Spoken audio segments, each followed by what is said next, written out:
Sydney, Australia का ओपरा house और साल 1980। बॉडी बिल्डिंग की दुनिया में ये दिन कभी भुलाया नहीं जा सकता। ये कोई मामूली मुकाबला नहीं था, बल्कि ये एक ऐसी जंग थी जिसने इस खेल की नींव हिला दी। आज 40 साल बाद भी इस पर बहस होती है। उस दिन स्टेज पर जो हुआ, उसने मसल से ज्यादा इंसानी घमंड और राजनीति की कहानी सुनाई। जब आर्नोल्ड श्वार्ज़नेगर ने, जो 5 साल पहले खेल छोड़ चुके थे, अचानक वापसी का ऐलान किया, तो पूरी दुनिया दंग रह गई। आर्नोल्ड उस समय अपनी फिल्म कोनन की शूटिंग में बिजी थे और उनका शरीर पहले जैसा मस्कुलर नहीं था।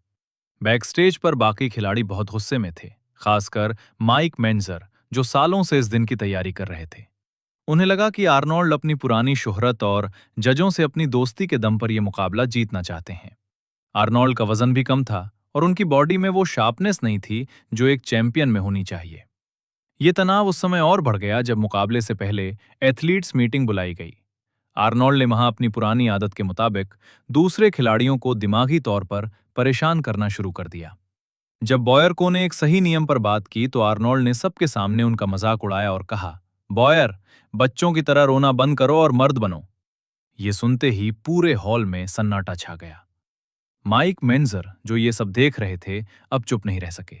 वो अपनी कुर्सी से उठे और आर्नोल्ड की तरफ गुस्से में बढ़े। मेंजर ने आर्नोल्ड की आंखों में आंखें डालकर चेतावनी दी कि वो किसी की बेइज्जती नहीं कर सकते। ये बॉडी बिल्डिंग के इतिहास का सबसे कड़वा पल था, जहां दो महान खिलाड़ी एक दूसरे के सामने खड़े थे। एक तरफ आर्नोल्ड का हाई वॉल्यूम तरीका था और दूसरी तरफ मेंजर का नया वैज्ञानिक हैवी ड्यूटी तरीका। मेंजर का कहना था कि आर्नोल्ड उनसे डर गए थे और उनका चेहरा सफेद पड़ गया था। लेकिन आर्नोल्ड ने भी मेंजर के बढ़ते पेट का मजाक उड़ाया, जिससे बात और बिगड़ गई। जब स्टेज पर मुकाबला शुरू हुआ तो दर्शक साफ देख सकते थे कि आर्नोल्ड अपनी बेस्ट फॉर्म में नहीं थे। उनकी टांगें पतली लग रही थीं और उनके मसल्स में वो सख्ती नहीं थी जो पहले हुआ करती थी। इसके मुकाबले माइक मेंजर, फ्रैंक ज़ेन और क्रिस डिकरसन बहुत बेहतर और फिट नजर आ रहे थे। जजों के फैसले पर शक तब गहरा गया जब ये पता चला कि ज्यादातर जज आर्नोल्ड के पुराने दोस्त और बिजनेस पार्टनर थे। स्टेज पर आर्नोल्ड ने अपनी चालाकियां दिखाईं। वो जानबूझकर दूसरे खिलाड़ियों के सामने आ खड़े होते ताकि वो जजों को नजर ना आए। वो बार बार मुस्कुराते और कॉन्फिडेंस दिखाते ताकि जजों को लगे कि वही असली विजेता हैं।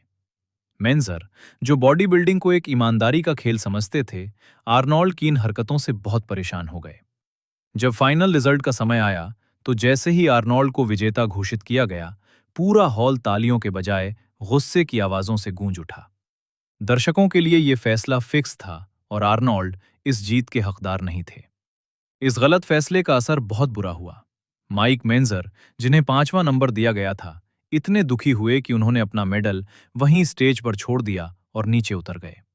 ये उनका आखिरी मुकाबला था। उन्होंने हमेशा के लिए बॉडी बिल्डिंग छोड़ दी और अपनी पूरी जिंदगी इस खेल की राजनीति के खिलाफ बोलते हुए बिताई। फ्रैंक ज़ेन ने भी गुस्से में अपनी ट्रॉफी तोड़ दी थी, क्योंकि वो जानते थे कि उनके साथ नाइंसाफी हुई है। आर्नोल्ड के लिए ये जीत उनके नाम पर एक ऐसा दाग बन गई जो कभी नहीं धुला। क्या वाकई 1980 का मिस्टर ओलंपिया फिक्स था, या आर्नोल्ड का जादू जजों को प्रभावित करने में कामयाब रहा? सच जो भी हो, सिडनी के उस स्टेज ने साबित कर दिया कि जब खेल में राजनीति आ जाए तो खेल की आत्मा मर जाती है। आज भी हर खिलाड़ी को यह कहानी याद दिलाती है कि इज्जत जीत से कहीं ज्यादा कीमती होती है।